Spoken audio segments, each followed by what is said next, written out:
Un gusto saludarles. El día de hoy vamos a compartir con todos ustedes un conversatorio. Para esta ocasión me acompañan los estudiantes de maestría Jacqueline Velázquez Herrera y Andrés Rocael González Brito. El día de hoy queremos comprender y conocer el valor de que podemos educar a través del diálogo. Recordemos que el desarrollo de la formación profesional de un estudiante de maestría se basa básicamente en un estudio sistemático, analítico y comparativo de las diversas teorías educativas. Nosotros necesitamos enfocar una filosofía que tenga una comprensión fundamental, sistemática y crítica sobre los hechos educativos evolucionistas. Recientemente ustedes han hecho una investigación documental sobre el valor de algunas corrientes filosóficas. A veces nosotros pensamos que las corrientes filosóficas pues están ahí como para leerlas, memorizarlas y que esa es su función. Pero la verdadera función es que esas corrientes nos puedan servir a nosotros para la vida. Pues basado en esas corrientes que hemos investigado, que hemos leído y que ya conocemos, y tomando en cuenta también el aporte que nos brindó el tema del documental Un crimen llamado educación, pues vamos a realizar este pequeño conversatorio.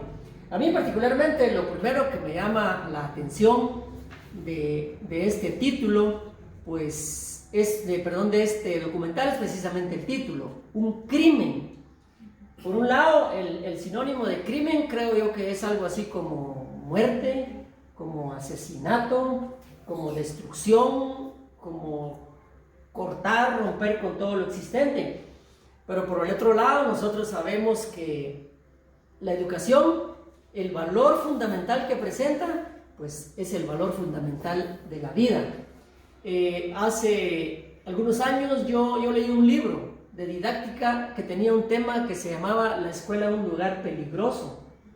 Hoy deberíamos decir nosotros acá, la universidad un lugar peligroso, el departamento de estudios de posgrado un lugar peligroso. Cuando escuché y leí el primer título, de verdad, no sé, nunca lo había escuchado. Yo todo el tiempo había oído que la escuela era un lugar agradable. Pero luego cuando lo escuché y cuando me puse a leerlo, cuáles son los peligros que un niño, un joven tiene en la escuela, de verdad, es importante adentrarnos en esta problemática. Y creo que hablamos algo también de educación negativa. Pero bueno, los países que aparentemente tienen la mejor educación del mundo, pues de acuerdo a este documental, no son los mejores. Y uno de los puntos que tienen es, por ejemplo, decía ahí, el estrés de los alumnos, perdidos en valores, donde podríamos nosotros ubicar alguna corriente de estas en esto que vimos en la educación, en el documental. Muy bien, yo considero que las corrientes filosóficas nos enseñan a conocer nuestra realidad. Parte del documental que analizábamos, mirábamos una pregunta, como por ejemplo dice que si la educación de ahora afecta o beneficia al estudiante. Tendríamos que darnos cuenta, ¿verdad?, en la manera en que ellos puedan recibir su educación. Realmente hablábamos desde un principio, ¿verdad?, de que nosotros vemos nuestro sistema educativo actualmente como un sistema muy estandarizado, ¿verdad?, que no da pauta a que el estudiante pueda sentirse autorrealizado con lo que él hace. Exacto, creo que si nos vamos a las corrientes filosóficas, pues en época de Aristóteles y Platón la educación era libre. Cada quien estudiaba lo que a cada quien le gustaba y por lo que se apasionaba, y eso hacía que tal vez hubiera muchos filósofos, muchos científicos, y que fueron épocas de mucho avance. En cambio ahora, pues como decía, el sistema educativo prácticamente hay un currículum donde se basa en conocimientos o ¿cómo se podría decir? En aspectos que el estudiante debe cumplir para avanzar, y si el estudiante no avanza es un estudiante catalogado como malo o que no tiene un rendimiento. Cuando, por ¿Y ejemplo, qué hacemos con los estudiantes malos? pues generalmente en las escuelas o repiten para que adquieran el conocimiento que el maestro necesita o que el Estado necesita que aprendan, el sistema necesita que aprendan, para que hasta que lo adquieren, va y hacen lo que el sistema necesita que haga el estudiante. Algo que me llamó la atención a mí decía, ¿cómo cambiar la educación o los sistemas de educación, pero desde adentro? Porque normalmente tal vez algo de lo que expresaba, digamos que vienen los estándares, pero los estándares a veces también son buenos, porque digamos si no estandarizamos a veces también nosotros vamos a quedar de repente en un nivel más bajo que otros países y probablemente esto va a ser desventaja para nosotros. Pero ¿cómo hacer para cambiar los sistemas desde adentro? Por ejemplo, en el caso nuestro, en las universidades, ¿cómo hacerlos para cambiarlo desde aquí? No esperar que venga, que nos ordenen, que nos digan, sino ¿cómo hacer para cambiar un sistema educativo? Es que ya estamos hablando entonces de la competencia, porque está diciendo que nos vamos a quedar en un nivel abajo de los demás países. Entonces ya estamos hablando de competitividad y eso es lo mismo que fomentamos en los estudiantes, o sea, de que sea el que tenga las mejores notas, el que saque mayor calificación, cuando en realidad, al menos en el documental, la autorrealización del estudiante no existe, es la autorrealización del sistema. O sea que en el documental como que están hablando precisamente de formar alumnos competitivos, pero competitivos ¿para qué? Para trabajar. Estamos formando para que trabajen, no para que una persona desarrolle sus habilidades y capacidades, sino para que cumpla con las capacidades que el sistema necesita que tenga para que sea un empleado. Sí, según el documental pues nos decía de que casi en todos los sistemas educativos lo que se quiere alcanzar, ¿verdad? Es como que preparar al estudiante para el trabajo. Y realmente como que los traemos mecanizados con todo lo que se hace y se ve, ¿verdad?, de que el estudiante ya no estudia por lo que le apasiona, por lo que le gusta, sino que él lo hace con tal de tener un espacio dentro de la sociedad y que digan, él es un profesional y todo, pero realmente no está descubriendo la vocación que él debería de tener para poder aportar dentro de la sociedad. Exacto, por ejemplo, si hablamos de nosotros los maestrantes, cuando se hizo la pregunta del por qué estamos estudiando la maestría, muchos decían por tener un mejor trabajo, por yo autorrealizarme, pero no digo porque a mí me gusta enseñar. Muy bien. Completamente opuesto. O sea que ese es el problema. En una parte yo me recuerdo que decía algo así, lo tengo anotado por acá, dice, el profesor universitario debe ser todo. ¿Qué nos querrá decir el investigador con que el profesor universitario debe ser todo? ¿En qué sentido tomaría él, generalizaría la palabra todo? ¿Y sería un ideal muy fuerte?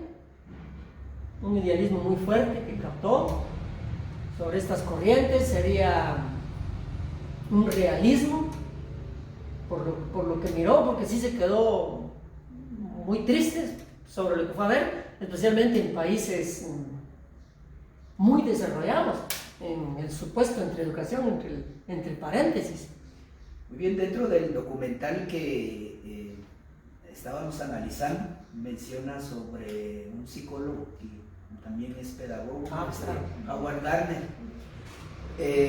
leyendo un poquito acerca de las inteligencias múltiples, dice que el estudiante tiene diferentes formas de aprender.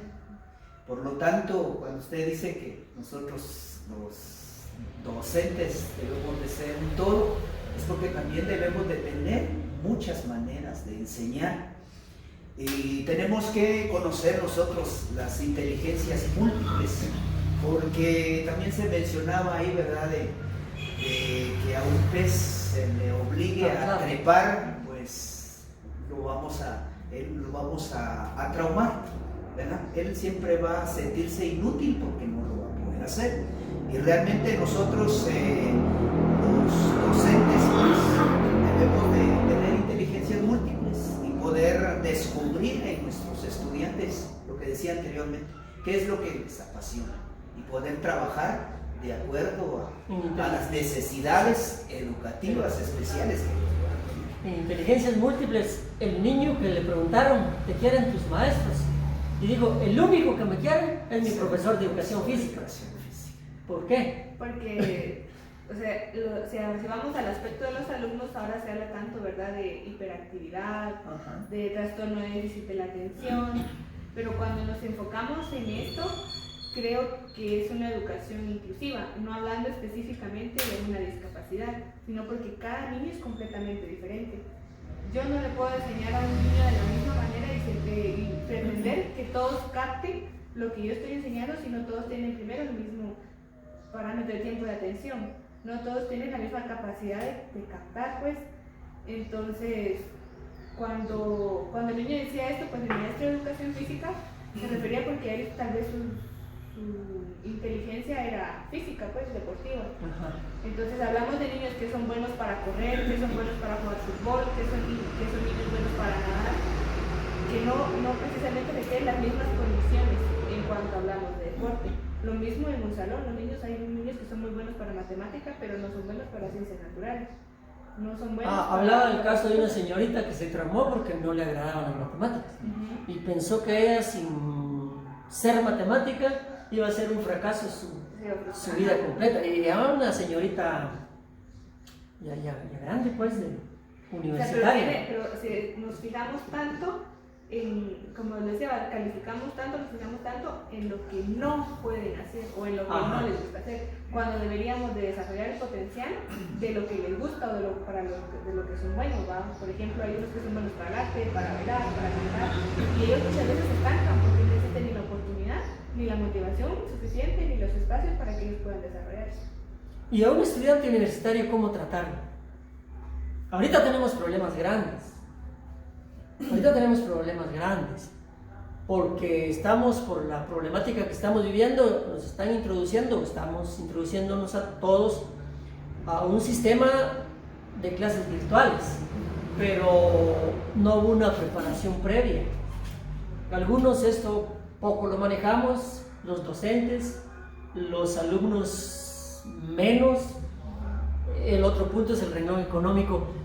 ¿Cómo hacer para transformar esto que tenemos, esa conciencia de aprendizaje que hace falta, o de autoaprendizaje? Yo creo que es muy importante tomar en cuenta el estímulo que pueda recibir el estudiante de esta manera. El docente pues tendría que cambiar sus didácticas, las didácticas de enseñar, ¿verdad? Porque de acuerdo al estímulo que el estudiante reciba, pues así va a ser su reacción, su autoaprendizaje. Ahí es como ¿verdad? el conductivismo. Eso sería. Entonces, si el estudiante va a trabajar en algo que le interesa, algo que le gusta hacer, pues lo va a hacer de una mejor manera. Y al contrario, no va a ser, como decía también el documental, ¿verdad? No lo vamos a tener como un banco de memoria, ¿verdad? Sino va a ser como alguien que le gusta, que aprende lo que le gusta hacer. O sea, le gustan las cosas más prácticas, ¿verdad? Algo que le vaya a servir para la vida. Si es que hablamos en cuanto a nivel universitario, la mayoría de profesiones pues son prácticas. O sea, quizá las carreras como Derecho pues son de mucha lectura, pero si nos vamos a las áreas de medicina, de nutrición, de psicología, prácticamente la mayoría de experiencias son prácticas. ¿Y las de pedagogía? También. Son prácticas. Hay parte teórica que usted acumula como conocimiento, pero si usted no lo practica, ¿de qué le va a servir tener la teoría? Ahí estamos. O sea, la práctica. Bueno, ¿qué hacer con aquellos docentes universitarios, en el caso nuestro, que estamos en una zona de confort y yo aquí estoy bien? Por mí no hay problema. El problema está ahorita por lo que me están poniendo a hacer. Pero digo yo, ¿cuántos maestros sabemos que nos sentimos cómodos de donde están?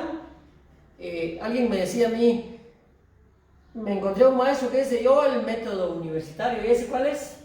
Aquí está el folleto, léanlo y subrayen lo más importante y lo pasen a exponer y el papelógrafo. ¿Qué hacer con esos maestros que en este documental los encontraron? ¿Están cómodos? Vamos de nuevo al sistema. Al sistema. El sistema no exige que el alumno aprenda, el sistema elige que usted como catedrático, como docente, entregue un informe. Ah, que yo entregue un informe. Entonces, cambiar el sistema desde adentro sería que cambie. Desde el estudiante. Que cambie. Si hablamos a nivel universitario, estamos hablando desde que el estudiante tenga el interés de aprender. Entonces se le va a exigir más al catedrático. El catedrático, por ende, va a rendir informes de lo que el estudiante está pidiendo, pero no tenemos la cultura como guatemaltecos, se podría decir, de autoprepararnos. Una, que siempre necesitamos que nos estén exigiendo. Otra es que si hablamos a nivel universitario, tal vez no de maestría, sino de licenciaturas, lo que está pasando en la mayoría de universidades es que las clases son presenciales. Ajá. No todos los estudiantes tienen acceso a internet, que es por donde ahora se están manejando las clases virtuales. ¿Qué va a pasar con el estudiante que sí puede y tiene acceso a los portales de las universidades, entrega tareas, envía, y el estudiante que está becado en las privadas o que igualmente es de una pública y no tiene el acceso ni el recurso para comprarse el internet que necesita para recibir una clase? ¿Qué va a pasar con este estudiante que no tiene el recurso?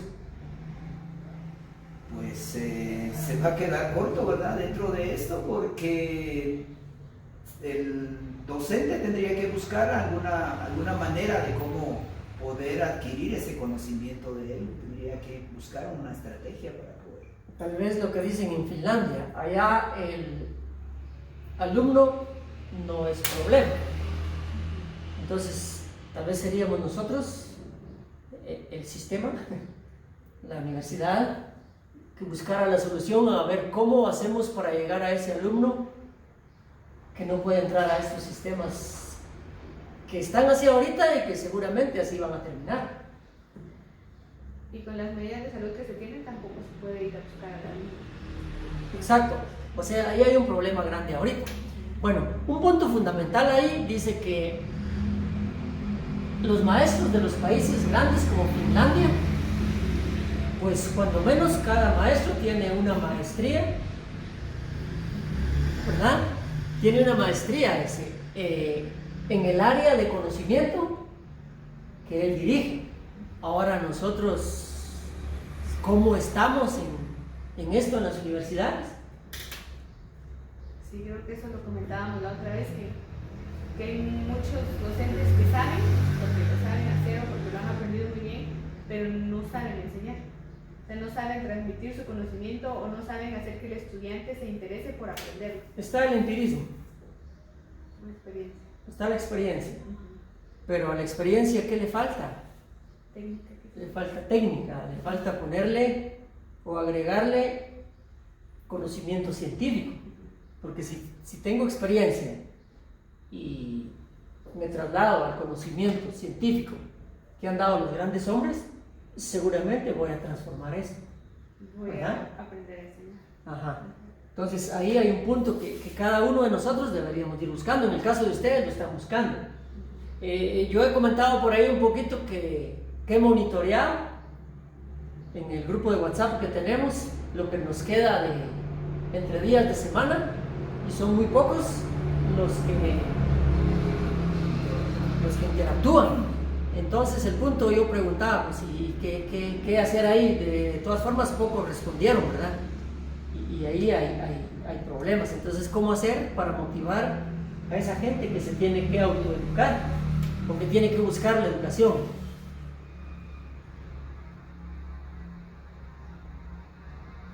¿Cómo haríamos? ¿Qué parte de las corrientes no estaremos tocando? Es muy complicado porque estamos hablando de adultos. De adultos. Entonces el adulto tiene el libre albedrío de decidir, lo hago o no lo hago, lo aprendo o no lo aprendo, lo busco o no lo busco. Pero, entonces la motivación de bueno, tiene el libre albedrío de decir no, pero también está en un sistema que él escogió, Ajá. Exacto. que él dijo yo voy a ir porque yo quiero aprender. Entonces, ahí como que Quizá lo que no, estamos distantes de lo que queremos y lo que hacemos. quizá lo que no se tomaba en cuenta o lo que no se esperaba era las 3 semanas que llevamos de estar todo prácticamente en modo virtual, que no es lo mismo y no estamos acostumbrados, lo vuelvo a repetir, a un sistema prácticamente en línea. que es trabajarlo todo mediante internet. Y quizá los compañeros lo esperamos que sea más de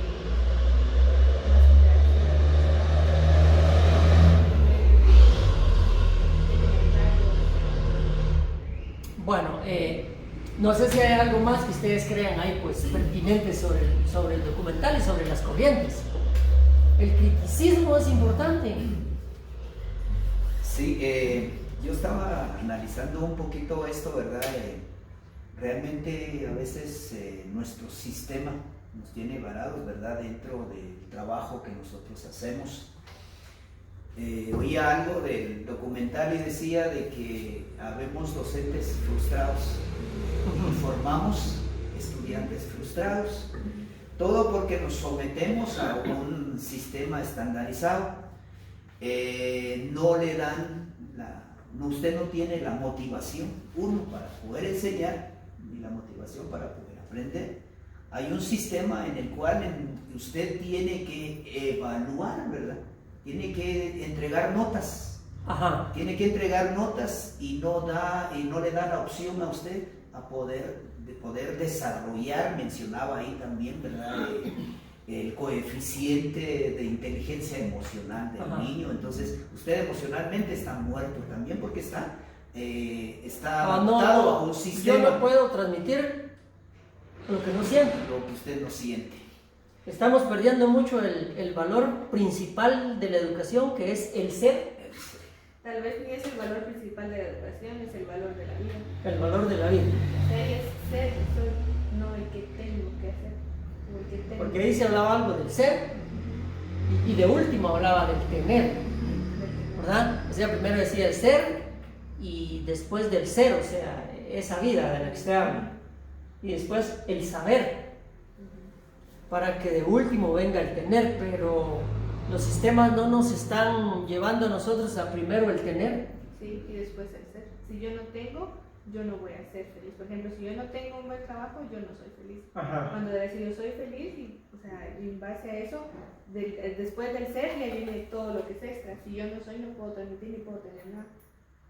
Yo considero que esos serían los objetivos, ¿verdad? De las corrientes filosóficas contemporáneas. Hacernos entender Que el ser humano pueda sentirse autorrealizado, ¿sí? Pueda sentir pasión por lo que hace. Primero, leía también que decía que primero es el ser, para que el niño, sabiendo quién es, qué es lo que sabe, para poder aprender después.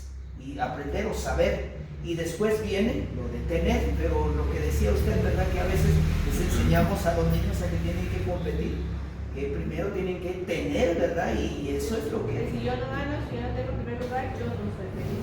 Primero tengo que tener algo para, en base a eso, yo sé. ¿Y qué hacer? Dice también cuando la universidad no nos enseña, dice lo que nos va a servir. ¿Qué hacemos cuando la universidad nos enseña lo que nos va a servir? Porque eso puede ser algo que desmotive también. Que me es útil. Y algo de esto se hablaba, ¿verdad? Es decir, lo que me es útil, lo que no me es útil. O sea, yo aprendo cosas a veces porque así vienen en los programas, pero a veces eso no me es de utilidad. Y si no es para mí, no va a ser utilidad para mí.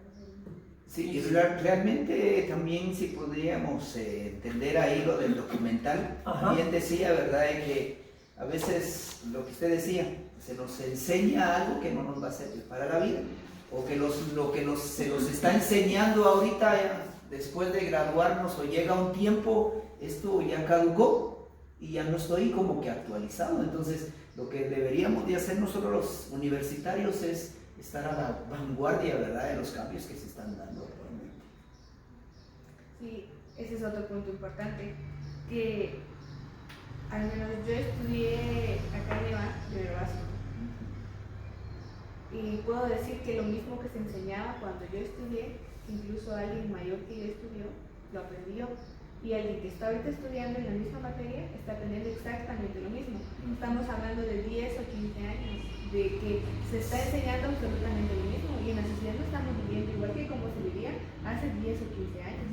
Incluso las metodologías son diferentes y se enseñan de la misma manera. O sea, con decir que las tareas son las mismas que yo realicé, a que esta persona que ahora está realizando. Bueno, o sea, está cambiando todo menos el sistema educativo. O sea, nos quedamos obsoletos, nos quedamos estancados. Esto es porque no estamos viviendo, por un lado, diría yo, una de las corrientes como el relativismo, no vamos en relación a lo que va, a lo que se está dando. Estamos dejando a un lado el realismo, el positivismo también, pues por ahí saber por dónde va, ¿verdad? Entonces, estas corrientes, eso es como que es lo que quieren darnos a entender. Uno de los puntos fundamentales que me llamó grandemente la atención, y seguramente a ustedes también, del documental, es el punto de la corrupción. Y se fueron a buscar a la República Mexicana, donde compraban un subtítulo universitario. Y el que lo vendió fue claro y dijo, ¿y lo quiere registrado o no registrado? Porque registrado le vale tanto y no registrado vale tanto.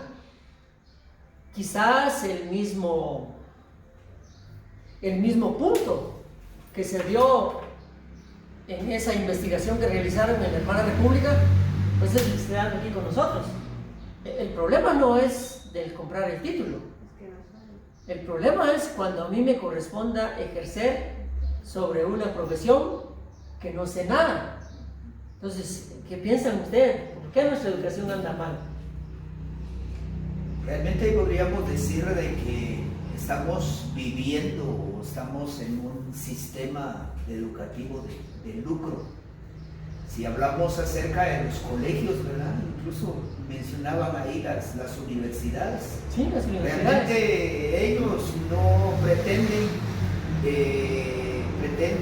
a que haya una calidad educativa, sino que como que se les enseña a las personas que hay que tener. Y ellos llegan como que a experimentar esa ansiedad que yo teniendo un requisito, teniendo un título, voy a tener más posibilidades. Y ahí podríamos hablar, ¿verdad?, acerca de la corrupción. Y todo esto pues se viene dando porque también en los diferentes colegios podemos darnos cuenta, ¿verdad?, de que los estudiantes pues que están ahí pues no están aprendiendo para que les vaya a servir en la vida, sino que ellos aprenden, como lo decía a un principio, ¿verdad?, para poder tener cabida dentro de la sociedad.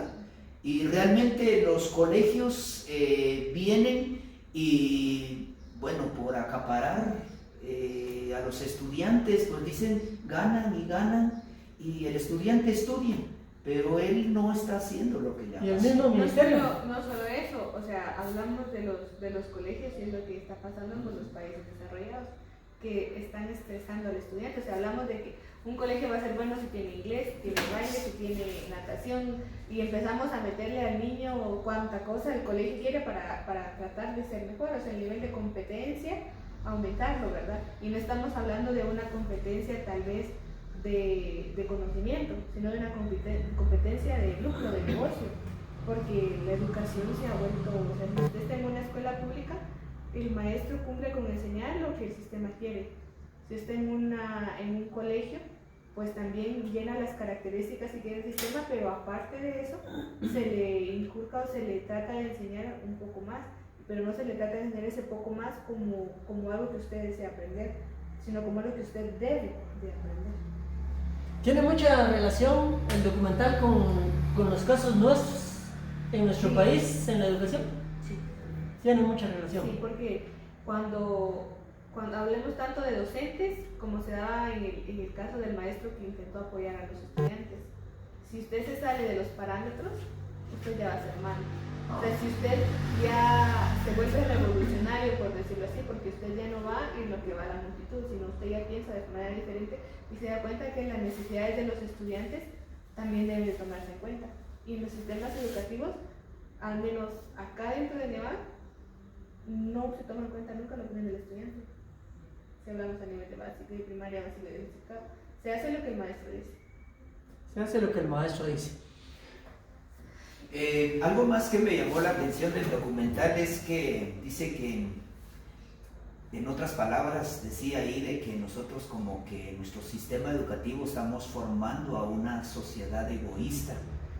Una sociedad egoísta que alcanza su propósito y no le importa, ¿verdad? Si hay injusticias dentro de su sociedad o en el entorno donde se desenvuelve, que realmente como decía yo ahí, ¿verdad? De que mencionaba también de que a veces se le educa al niño o se le instruye para la competitividad y no se le enseña a amar, a dar cariño.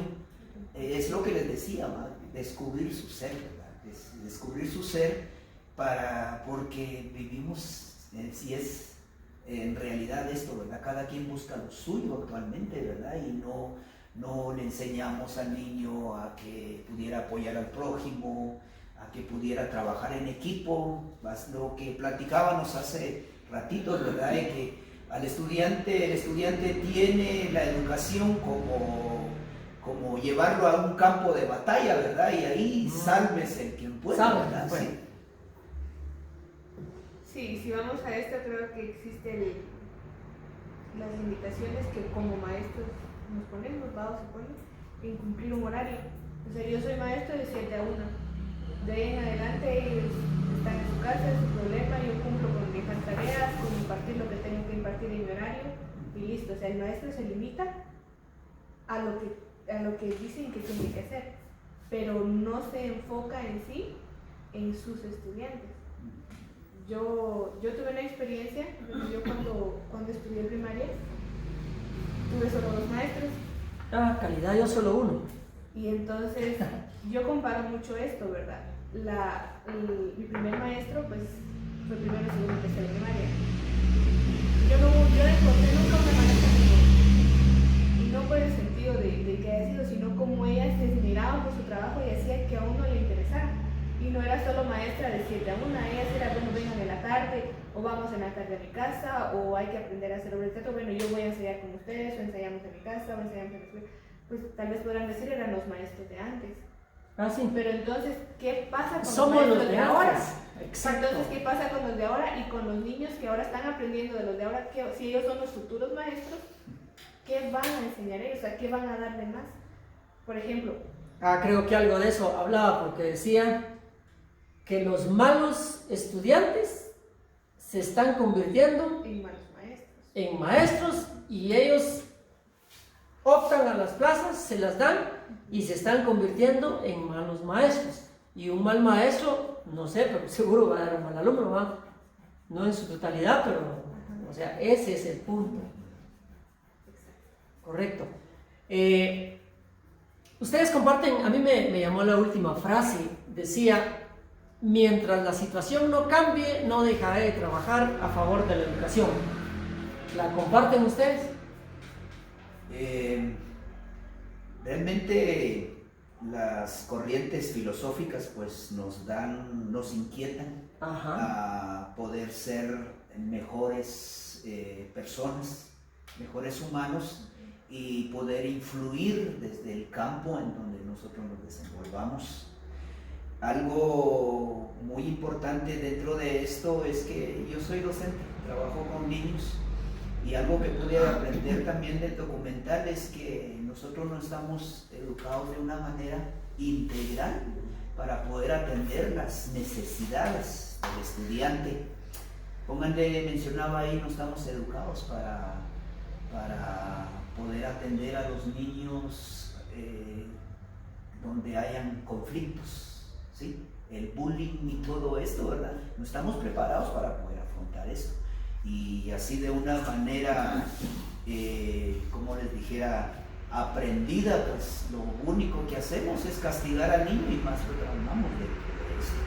Otra de las cosas es que no conocemos las inclinaciones o las necesidades educativas especiales de cada uno de los niños y venimos, planificamos las mismas habilidades, las mismas estrategias para todos y en realidad no vamos a fondo y empezar a conocer a cada uno de nuestros estudiantes.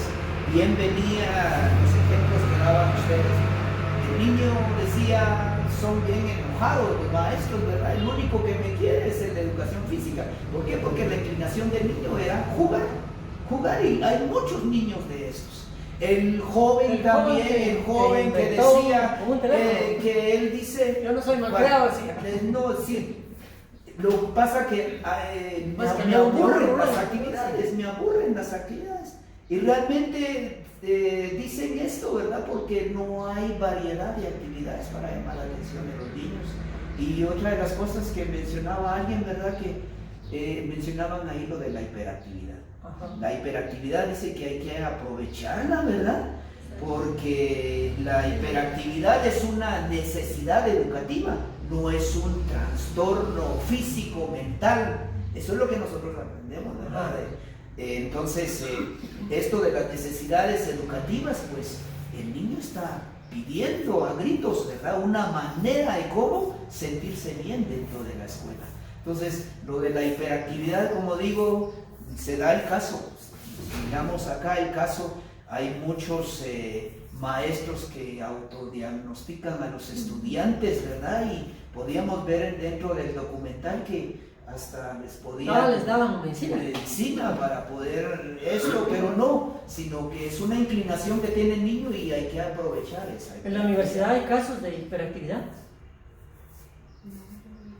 ¿No? Sí, hay. Pero en las experiencias. Mis experiencias, yo tengo demasiada experiencia con lo que es hiperactividad, autismo. Pero en cuanto a en la universidad. Sí, nosotros vemos mucho eso. A mí me llamó mucho la atención en el documental cuando se refería al método Montessori. Yo aprendí a trabajar el método Montessori y pues el método Montessori o es muy bueno o termina siendo muy malo, porque es un método muy libre, en donde se trabaja la necesidad de autocuidado, de independencia, del ser del niño, porque se empieza a trabajar. Pero el método Montessori logra su objetivo cuando se trabaja con la familia. Ahí vamos a otro punto importante, porque entonces el método Montessori, todas las actividades que se realizan de forma dentro del colegio o dentro de la formación del niño, se deben de fomentar en casa. Y creo que lo mismo sucede con los demás sistemas. Si la educación se trabaja solo en casa, o el sistema o un maestro que quiera hacer algo diferente, o la educación que quiera ser un poco integral, por decirlo así, no es solo del maestro. El compromiso no es solo del maestro, ni va a ser solo del estudiante, sino va a ser de la familia completa. Cuando hablamos de hiperactividad, sí, al menos en la universidad sí hay casos hiperactivos. O sea, hay estudiantes que, por ejemplo, pasan todo el tiempo haciendo esto, que pasan todo el tiempo moviendo el pie, que no pueden estar quietos. Entonces es hiperactivo, ¿va? ¿Y qué hace el docente? Es castigarlo, reprimirlo, como decía. O sea, no, usted estése quieto, usted no se pare, usted no hable. Cuando el niño tiene la necesidad de estar hablando, de estar moviéndose, de estar separando, en lugar de decir, bueno, usted que es bueno para eso, colabóreme en esto, va, o ayudemos a los otros que tal vez son nueva energía, ¿verdad? Muy bien, el sistema educativo guatemalteco, en una palabra. Una palabra. Deficiente. Deficiente, muy tradicional. Tradicional. Pues algo de eso tenía, ¿verdad? El documental. Tal vez deficiente, muy bueno para ponerle, ¿verdad? Se puede transformar, lo podemos transformar todos, ¿verdad? Sí y no. Bueno, hay una frase que a mí me gusta mucho en lo particular, que dice: mucha gente pequeña en lugares pequeños, haciendo cosas pequeñas, puede cambiar el mundo. Pues tal vez yo no voy a poder cambiar el sistema, pero puedo cambiar yo, pueden cambiar mis alumnos, y poquito el círculo en el que vivimos, ¿verdad? Va a ser diferente, aunque todo el sistema siga. Aunque todo el sistema siga. Palabras o frases claves que encontraron en el texto, en el contexto del documento. En el texto. En el documento pude analizar algo y analizaba esto, ¿verdad? Que dentro de los países, dentro de nuestra sociedad, hay mucha gente rica, hay mucha gente con dinero. Económicamente y pudiente. Realmente esto es lo que se pretende con la educación, ¿verdad? De que una sociedad prospere. desarrolle, pero realmente queda en duda esto, ¿verdad? Mucha gente con dinero, pero la educación sigue igual. ¿Sigue igual o...? No, si hablamos, bueno, en cuanto a gente de dinero, creo que existe la clase rica, la clase media, se le dice, y la clase pobre, ¿verdad? Pero yo considero que la única clase rica que tiene dinero es la clase rica. O sea, los demás trabajamos para vivir y la gente pobre es supuestamente la que no tiene ni cómo obtener recursos. Entonces vamos nuevamente al tengo que. Porque entonces para yo poder ser algo más o tener algo más, tengo que estudiar, tengo que prepararme, tengo que trabajar. No es como vemos la clase rica, ¿va? O sea, las familias poderosas de Guatemala, en que ellos, o sea, ahí sí tal vez se puede dar la educación del ser, porque no tienen la necesidad económica. Entonces, la conclusión a la que yo llegaba es de que si estamos hablando de que hay mucha gente rica que tiene dinero y todo, nuestro sistema educativo sigue siendo igual. Entonces, esto me da a entender de que nosotros estamos preparando a la humanidad para tener. Eso es lo que hablábamos, o sea, vamos al mismo punto otra vez del sistema, porque a esa gente no le interesa que los demás sean, sino que sigan teniendo lo mismo que han tenido siempre. Exacto. O sea, que nadie sobresalga y que nadie haga algo extra, porque entonces ellos van a ser afectados. Ajá. Y los mismos sistemas universitarios los introducimos nosotros a eso, porque todos caemos en la competitividad. Yo palabras claves encontré como educación, encontré negatividad, sistema, problema, una educación arcaica, conciencia. Esas son palabras como que encajan perfectamente en las corrientes filosóficas, que si las analizamos, yo pienso que cada corriente filosófica en algún momento tiene su particularidad de apoyo al momento educativo que vivimos o a la parte que le corresponde. Entonces yo creo que de cada corriente nosotros podíamos extraer lo que necesitamos, ¿verdad? Como para decir, mire, a mí me gusta ser realista, pero también tengo que tener el ideal de que mis alumnos son pobres, pero tenemos que salir adelante, ¿verdad? Porque ese es el problema a veces. Entonces, como conclusión, ¿qué podríamos decir para los compañeros que del otro lado de la pantalla nos van a observar? Como si estuvieran escuchando. Sí, yo considero que las corrientes filosóficas pues nos llevan a poder evaluar nuestro ser, poder analizar, ¿verdad? Lo que nosotros somos y lo que podemos dar, ¿sí? Podemos analizarlo y ver de qué manera nosotros podemos aportar en cuanto a la educación. Entonces, las corrientes filosóficas yo las tengo como ver las cosas positivas que yo pueda encontrar, ¿verdad? Las cosas positivas que yo pueda hacer para poder mejorar el sistema educativo, y las cosas negativas que yo pudiera encontrar y buscar estrategias para poder mejorar la educación. Muy bien. Sí, yo creo que de todas las corrientes lo mismo, ¿verdad? Hay que afianzarse de lo bueno, evaluar lo malo y desecharlo, para que entonces no caigamos en el crimen llamado educación, en que no sigamos siendo los causantes de que nuestros alumnos aprendan lo que queremos que nosotros que aprendan. Y antes de todo, creo que tenemos nosotros primero que ser, porque si yo estoy segura de lo que soy, de lo que a mí me hace feliz, aunque no tenga, o sea, si soy feliz haciéndolo aunque no me pague, qué bien. Entonces eso es lo que yo voy a transmitir a mis alumnos. O sea, ellos van a saber que la autorrealización no es solamente económica, que sí es necesario hasta cierto punto obtener el dinero para sobrevivir, pero eso no es lo que a mí me va a hacer feliz. Lo que me va a hacer feliz es que yo sea feliz con lo que estoy haciendo, con lo que yo quiero plantear, con lo que yo estoy ejerciendo. Así sea un barrendero, pero si a mí me gusta barrer, yo soy feliz barriendo. Así sea un médico, y yo digo, bueno, a mí me gusta ser médico y tal vez no me van a pagar, me tengo que ir como voluntario, pues si a mí me gusta, yo lo voy a hacer. Lo mismo es un docente. Si a un docente no le gusta enseñar o no le gusta prepararse, porque prácticamente el docente tiene que primero saber el conocimiento para luego transmitirlo, pues qué está haciendo ahí. No es por un sueldo por lo que tiene que estar, es porque realmente quiera estar. Muy bien, yo concluiría diciendo que hablamos poco de las corrientes filosóficas en sí, textualmente, porque la investigación está realizada.